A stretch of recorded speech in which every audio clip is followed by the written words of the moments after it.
Health insurance and savings మన లైఫ్లో ఎంత కీ రోల్ ప్లే చేస్తుందో ఈ వీడియోలో ఎక్స్ప్లెయిన్ చేస్తాను. హలో అందరికీ, ఎలా ఉన్నారు? ఒక 3 డేస్ బ్యాక్ మా మా బాబు హాస్పిటల్లో అడ్మిట్ అయ్యారు. సో అతను అడ్మిట్ అయినది ఈవినింగ్ 4 o'clock అలా ఈవినింగ్ టైంలో, మన ఇండియా టైంలో అడ్మిట్ అయ్యారు. సో ఆ టైంకి నా దగ్గర అయితే మనీ మాత్రం చాలా తక్కువ ఉంది. అండ్ ఇంట్లో కూడా ఆ టైంకి అయితే మనీ లేదు. అన్నయ్యల వాళ్ళ దగ్గర కూడా ఆ టైంకి అయితే మనీ లేదు. సో ఏదైతే నా దగ్గర ఉన్నటువంటి ఆ చిన్న అమౌంట్ ఏదైతే ఉందో ఒక 8,000 అలా మాత్రమే ఉంది. సింగపూర్ వచ్చినప్పటి నుండి నేను తెలుసుకున్న విషయం ఏంటంటే, ఎప్పుడైనా మనీ అనేది కొంచెం బ్యాకప్లో పెట్టుకోవాలి. ఎప్పుడు ఇండియా నుండి కాల్ వస్తుందో తెలియదు. అండ్ సిచ్యువేషన్స్ ఎప్పుడు ఎలా ఉంటే మన చేతుల్లో ఉండదు కాబట్టి మనీ అయితే నేను సేవ్ చేసుకోవాలని పెట్టుకుంటాను. అట్లీస్ట్ ఒక మంత్కి అయితే ఒక 20,000 మన ఇండియన్ రూపీస్లో అలా పెట్టుకోవడానికి అయితే ట్రై చేస్తాను. బట్ ఈ మంత్ ఏంటి అని అంటే, నా దగ్గర ఉన్నటువంటి 80,000 ఇంట్లో వాళ్ళు కాల్ చేస్తే కొంచెం వర్క్ ఉందని చెప్తే నేను ఇంట్లో పనికి మాత్రమే యూజ్ చేశాను. ఆల్మోస్ట్ ఒక 72,000 అలా నేను వాళ్ళకి ఇచ్చేసాను. నా దగ్గర రిమైనింగ్ ఒక 8,000 ఉంది. వాళ్ళకి ఇచ్చే ముందు ఏంటి అని అంటే, ముందే ప్లాన్ చేసుకున్నాను. ఇట్స్ ఓకే, ఓన్లీ 1 వీకే ఉంది కదా నాకు ఛాన్స్, సాలరీ వస్తుందిలే, ఈ 8,000 అయితే మేనేజ్ చేయొచ్చు అని నేను అనుకున్నాను. బట్ నా బ్యాడ్ లక్ ఏంటి అని అంటే, ఈ 1 వీక్లోనే మా బాబు ఎవరైతే ఉన్నారో అతను నిమోనియాతోటి హాస్పిటల్లో అడ్మిట్ అయ్యారు. అది అన్ఎక్స్పెక్టెడ్గా జరిగింది. ఎందుకంటే అంతకుముందు నుండి అతను బాగానే ఉన్నారు. అండ్ ఒక 2 డేస్ నుండి ఏమో కొంచెం ఫుడ్ అనేది తక్కువ తీసుకుంటారనేది నాకు అర్థమైంది. ఇంట్లో మా వాళ్ళు చెప్పారు ఫుడ్ దీనిలో ఒక 2 డేస్ ఉందని చెప్పి. కానీ ఫీవర్ కూడా అలా ఏం లేదు, కానీ సడన్గా బ్రెత్లెస్ అయిపోయారంట. సో ఈవినింగ్ వాళ్ళ ఇంటి దగ్గర ఉన్న వాళ్ళు, మా అన్నయ్య వాళ్ళు అర్జెంటుగా హాస్పిటల్కి తీసుకొని వెళ్ళారు. హాస్పిటల్కి తీసుకొని వెళ్ళిన తర్వాత అక్కడ ఇయర్లో అడ్మిట్ చేసేసి నెబులైజేషన్స్ ఇవన్నీ ఇచ్చేసి ఎమర్జెన్సీ ట్రీట్మెంట్ ఆయనకి ఏదైతే రిక్వైర్మెంట్ ఉందో అది ఇచ్చేశారు. అప్పటి వరకు నా దగ్గర ఉన్నది 8,000 మాత్రమే. సో మా అన్నయ్య అయితే ఒక 2,500 అలా అరేంజ్ చేశారు. నా 8,000 మా అన్నయ్య 2,500 అలా చేసి ఆ ఇయర్లో ఉన్నటువంటి ఆ ఎమర్జెన్సీ ట్రీట్మెంట్ వరకు మేము హెల్ప్ చేసాము. సో నేను మా ఫ్రెండ్ను ఏమంటే ఒక 10,000 ఇవ్వమని మా ఫ్రెండ్ నాకు ఒక 10,000 ఇచ్చారు. ఎందుకంటే అతను నా ఫ్యామిలీ గురించి మొత్తం తెలిసిన అతను, ఆయన మా ఊర్లో ఉండేటట్టు నా స్కూల్ ఫ్రెండ్ కాబట్టి నేను ఎప్పుడు మనీ అడిగినా కూడా అతని దగ్గర ఉంటే నాకు డెఫినెట్గా ఇస్తారు. బట్ ఏంటి అంటే ఈసారి అతనికి ఏంటి అంటే, అతను కూడా హెల్త్ ఇష్యూస్ తోటి ఇంట్లోనే ఉన్నారు. అండ్ కొంచెం అతని సిచ్యువేషన్ కూడా బాగాలేక ఓన్లీ 10,000 మాత్రమే నాకు అరేంజ్ చేయగలిగారు. సో ఆ 10,000 ఆయన నా దగ్గర ఉన్నాయి, అన్నయ్య ఇచ్చినాయి. ఆ అమౌంట్ తోటి ఆ రోజు మొత్తము నైట్ మొత్తానికి కావాల్సిన ట్రీట్మెంట్ అయితే చేయించినాము. మళ్ళీ డాక్టర్ వాళ్ళు అయితే మేము ఒక మల్టీ స్పెషాలిటీ హాస్పిటల్లో జాయిన్ చేయించాము. ఎందుకనంటే కొంచెం క్రిటికల్గా ఉంది కదా కేసు. అండ్ ఇంకేమన్నా ఎమర్జెన్సీగా మాకు ఇప్పుడు చిన్న చిన్న హాస్పిటల్కి వెళ్తే ట్రీట్మెంట్ సరిగా అందదేమో ఒక భయంతో మా అన్నయ్య వాళ్ళు తీసుకెళ్ళి మల్టీ స్పెషాలిటీ హాస్పిటల్లో అడ్మిట్ చేశారు. సో అక్కడ వాళ్ళు ట్రీట్మెంట్ అంతా ఇచ్చేసి అవన్నీ చేసే వరకు మా దగ్గర ఉన్న అమౌంట్ మొత్తం అయిపోవడానికి వచ్చేసింది. ఎందుకనంటే జస్ట్ ఆల్మోస్ట్ 9 వరకు అలా మొత్తం మా దగ్గర ఉన్నటువంటి ఆల్మోస్ట్ నా 20,000 మా అన్నయ్య మొత్తం ఆల్మోస్ట్ 22,000 వరకు అలా కంప్లీట్ అయిపోయింది. అండ్ వాళ్ళు ఏమని చెప్పారంట హాస్పిటల్ డాక్టర్లు, హెచ్డీలో అడ్మిట్ చేయాలి, అంటే సో మినీ ఐసీలో అడ్మిట్ చేయాలి హై డిపెండెన్సీ యూనిట్లో. ఎందుకంటే కొంచెం ఆక్సిజన్ అనేది అప్ అండ్ డౌన్స్ అవుతున్నది.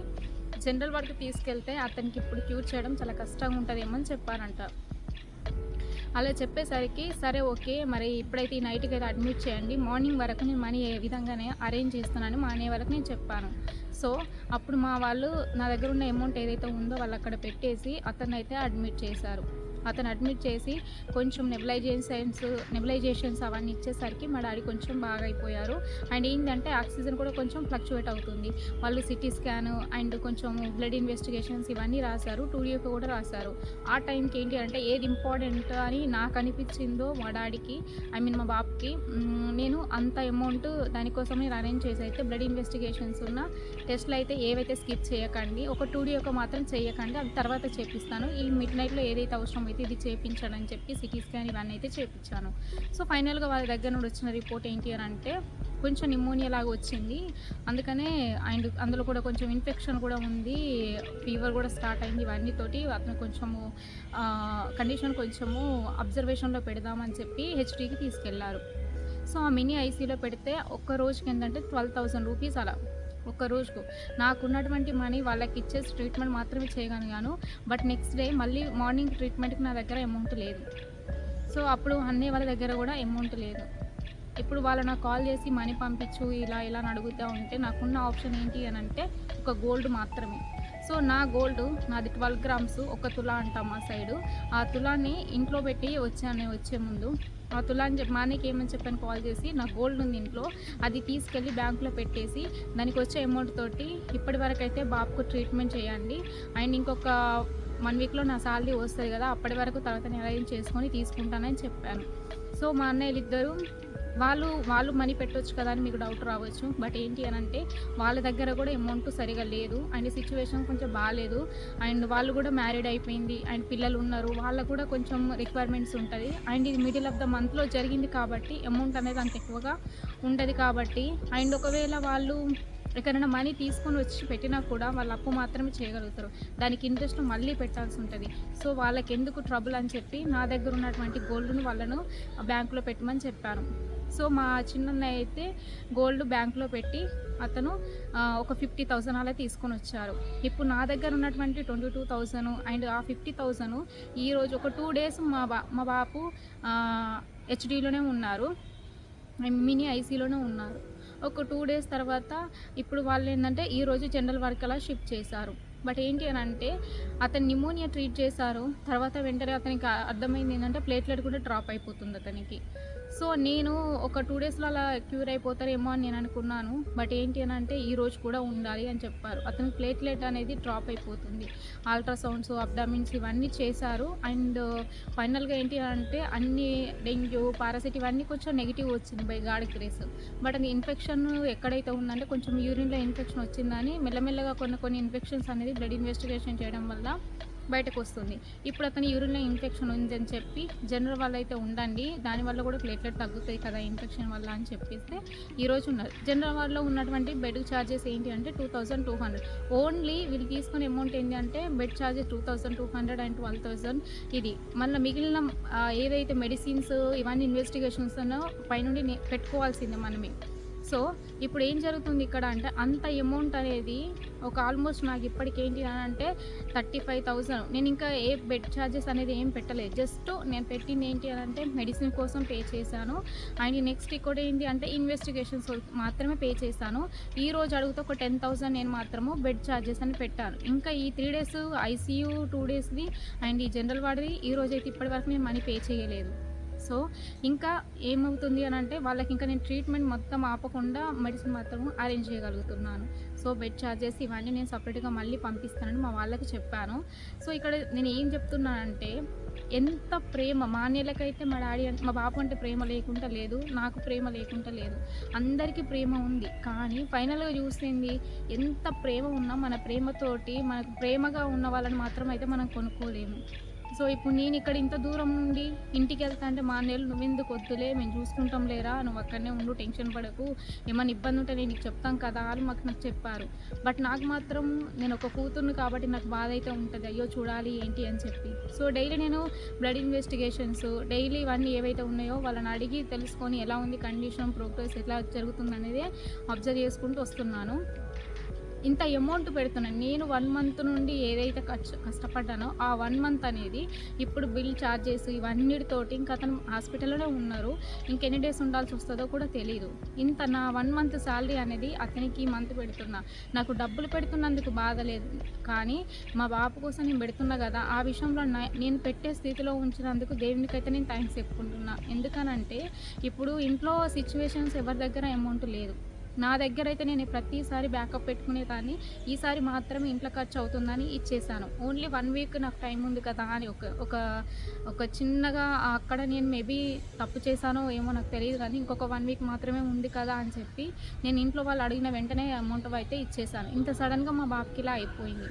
సో ఈ ఫైనల్గా నేను ఏం చెప్దాం అనుకుంటున్నానంటే మన లైఫ్ ఎప్పుడు ఎలా ఉంటుందో చెప్పలేము. హాస్పిటల్లో రోజు చూస్తున్నాం కానీ ఇంట్లో వాళ్ళకి అయ్యేసరికి మాత్రం తట్టుకోలేము.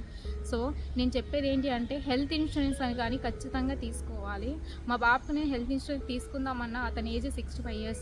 వాళ్ళు ఎవరన్నా నాకు ముందే చెప్పారు, నేను ఒక 1 year బ్యాక్ వాళ్ళని అడిగితేనే ఇవ్వరు అని చెప్పారు. సో అందుకని అతనికి తీసుకోలేదు, సడన్గా ఇలా అయింది. అండ్ ఇక్కడ సిచ్యువేషను ఇప్పుడు ఎవరి దగ్గర మనీ ఉంది ఎవరి దగ్గర మనీ లేదనేదే ఇంపార్టెంట్. ఇప్పుడు మా అన్నయ్యల దగ్గర సిచ్యువేషన్ బాగాలేక వాళ్ళ దగ్గర ప్రేమ ఉంది, వాళ్ళ దగ్గర ఉండి ప్రేమగా చూసుకొని ఎంతో చేస్తున్నారు. వాళ్ళకు మా బాబు అంటే ఇష్టము, వాళ్ళకి మా బాబుకు వాళ్ళంటే ఇష్టం. ఇప్పుడు నేను పెట్టకపోయినా వాళ్ళు ఎక్కడైనా అప్పు తీసుకొని వచ్చి పెడతారు. కానీ వాళ్ళు కట్టడానికి ఎంత బాధలు అనుభవిస్తారో అది నాకు తెలుసు. ఎందుకంటే మిడిల్ క్లాస్ ఫ్యామిలీలో డబ్బు ఎక్కడ తెచ్చుకున్నాము అంటే ఎంత వడ్డీ పెట్టాలో, ఎంత అసలైతే తీసుకున్నామో దానికన్నా ఎక్కువ వడ్డీ పెట్టాల్సి వస్తుంది. ఇవన్నీ బాధలు అనుభవించిన దాన్నే కాబట్టి వాళ్ళను వద్దులేండి నేనే నా సొంతంగా పెట్టుకుంటానని చెప్పాను. ఆ సమయానికి గోల్డ్ అనేది నా హ్యాండ్లో లేకపోతే నేను మా బాబుకు ట్రీట్మెంట్ కూడా ఇచ్చేదాన్ని కాదు. సో ప్రతి ఒక్కరు ఏంటి అని అంటే హెల్త్ ఇన్సూరెన్స్ తీసుకోండి. అండ్ ఇంకొకటి ఏంటంటే ఫ్యామిలీలో ఎవరొక్కరు ఫైనాన్షియల్గా స్టాండర్డ్గా ఉండాలి. అప్పుడే మన ఫ్యామిలీని మనం కాపాడుకోగలుగుతాము. మనం ఎప్పుడు ఏం తిందామా, ఎంత డ్రెస్సులు కొందామా అండ్ ఎలా ఉందామా అనే దానికన్నా ముఖ్యంగా మన ఫ్యామిలీ మనం ఎలా కాపాడుకుంటున్నాం అనేది చాలా చాలా ఇంపార్టెంట్. మీరు మంచిగా చదువుకోండి, బాగా చదువుకొని డబ్బులు సంపాదించుకోండి. ఇంట్లో ఎవరో ఒకరైతే ఖచ్చితంగా సెటిల్ అయి ఉండాలి. ఎందుకనంటే మన ప్రేమ అనేది ప్రతిసారి వాళ్ళని కాపాడుతుందని మనం అయితే చెప్పలేము. దానికి కావాల్సినటువంటి ప్రేమతో పాటు మనకు మనీ కూడా అవసరమే. మనీ చాలా కీ రోల్ ప్లే చేస్తుంది. మనకి ఇష్టమైన వాళ్ళు మన దగ్గర ఉండాలి అని అనుకుంటే మన దగ్గర మనీ ఖచ్చితంగా ఉండాలి. ఇప్పుడు మా అన్నయ్యలకున్న ధైర్యమైన నాకున్న ధైర్యమైన ఏంటి అని అంటే ఇంకా నెక్స్ట్ ఇంకొక 1 వీక్లో ఇంకో 4 డేస్లో నా శాలరీ వస్తుంది. వచ్చిన అమౌంట్ మొత్తం వాళ్ళ కోసం పెట్టైనా మా బాబుని నేను ఏ విధంగా అయినా కాపాడుకోవాలని ఒక ధైర్యం ఉంటుంది. మీ అందరు కూడా నేను చెప్పేది ఏంటి అని అంటే బాగా చదువుకోండి అండ్ ఫైనాన్షియల్గా అయితే ఖచ్చితంగా మీరు బిల్డప్ అవ్వండి. ఇంట్లో ఎవరైనా ఒక్కరైనా ఫైనాన్షియల్గా మీరు చాలా స్ట్రాంగ్ అవ్వాలి. నన్ను చదివించడానికి వాళ్ళు ఎంత కష్టపడ్డారో నాకు మాత్రమే తెలుసు కాబట్టి వాళ్ళ కోసం నేను పెట్టడంలో ఏ విషయంలో నేను వెనక్కైతే వెళ్ళను. నాకు దేవుడిచ్చినంత వరకు వాళ్ళకి పెట్టడానికైతే నేను ప్రయత్నిస్తాను. మీరు కూడా మీ ఫ్యామిలీలో నేను ఎవరికో చెడు జరగాలి, ఎవరికో అది జరగాలని కోరుకునేదాన్ని కాదు. నేను చెప్పేది ఏంటి అని అంటే ఖచ్చితంగా ఎవరికి ఎప్పుడు లైఫ్లో ఎలా జరుగుతుందో తెలియదు కాబట్టి మంచిగా మీరు హెల్త్ ఇన్సూరెన్స్ తీసుకోండి అండ్ మంచిగా ఫ్యామిలీలో పిల్లలు మంచిగా చదువుకోండి. మంచిగా చదువుకొని ఒక జాబ్లో సెటిల్ అవ్వండి అండ్ టైం అయితే వేస్ట్ చేయకండి. ఇంకొకటి ఏంటి అని అంటే సేవింగ్స్ అనేది చాలా చాలా ఇంపార్టెంట్. మీరు చేసే ఏదైతే ఖర్చు ఉంటుందో ఒక 10,000 సంపాదిస్తే అందులో ఒక 2,000 దాచుకోండి. దానివల్ల ఇప్పుడు నేను నా దగ్గర గోల్డ్ ఉండడం వల్ల ఒక ధైర్యంతో మా బాబుని ట్రీట్మెంట్ రన్ చేపిస్తున్నాను. అండ్ ఇంకొక ఎవరైనా అడిగితే నీకు ఇవ్వరా అని అంటే అబ్రాడ్లో ఉన్న వాళ్ళకు మనీ ఇవ్వడానికి ఎవరైనా ముందుకు వస్తారు. కానీ ఇచ్చే ముందు వాళ్ళు అనుకునేది ఏంటి అంటే వీడే అబ్రాడ్లో ఉన్న మమ్మల్ని ఇలా మనీ అడుగుతున్నారు అనుకోదైతే ఖచ్చితంగా వాళ్ళ మైండ్లో వస్తుంది. సో ఇప్పుడు మన మీద రెస్పెక్ట్ తోటి ఎవరైనా ఇచ్చినా కూడా వాళ్ళకి మనం తీసి మనకి ఇవ్వాలి, వాళ్ళకి మళ్ళీ తప్పదు. సో ఇప్పుడు సిచ్యువేషన్స్ మన హ్యాండ్స్లో ఉండే కాబట్టి మంచిగా మీరు డబ్బు సంపాదించుకోండి, మంచిగా చదువుకోండి అండ్ ఫ్యామిలీని మంచిగా చూసుకోండి. నేనైతే ఈ వీడియో తీయడానికి అయితే రీజన్ ఇదే అండి. లెంతీగా అయింది కానీ ఇందులో చాలా విషయాలు ఉన్నాయి అండ్ నేను ఏదో సింపతి కోసమో దేనికోసం ఈ వీడియో అయితే చేయలేదు. సిచ్యువేషన్స్ అనేవి మన హ్యాండ్స్లో ఉండవు, ఎప్పుడైనా గుర్తుపెట్టుకోండి. ఎంత లగ్జరీ లైఫ్ గడిపినా ఇప్పుడు మనము ఫిజికల్గా ఎంత ఫిట్గా ఉన్నా ఎంత చేసినా కూడా మనము ఒక ఏజ్కి వెళ్ళినప్పటికి మన దగ్గర అమౌంట్ లేదు అని అంటే మనల్ని ఎవ్వరు పట్టించుకోరు. అర్థమవుతుందా? మా బాబుకు మేము ఉన్నాము. సో మీ ఫ్యామిలీకి మీరు కూడా ఉన్నారని నిరూపించాలి అంటే చదువుకోవాలి. మీరు మంచిగా చదువుకోండి, మంచి జాబ్ తెచ్చుకోండి, ఎక్కడనొక లైఫ్లో సెటిల్ అయ్యి మనం అందరము ఎదగడానికి ట్రై చేయాలి. అండ్ మీ లైఫ్ మీద మీరు కాన్సన్ట్రేషన్ పెడితే మీ లైఫ్ని మిమ్మల్ని ఎవరు స్పాయిల్ చేయడానికి కూడా ఉండదు. Please concentrate in your life and don't compare with others. Thank you so much. ఈ వీడియో మీకు నచ్చితే లైక్ చేసి షేర్ చేయండి అండ్ ఇంకా మంచి మంచి వీడియోస్ మీకోసం అప్లోడ్ చేస్తాను. Thank you so much. Bye.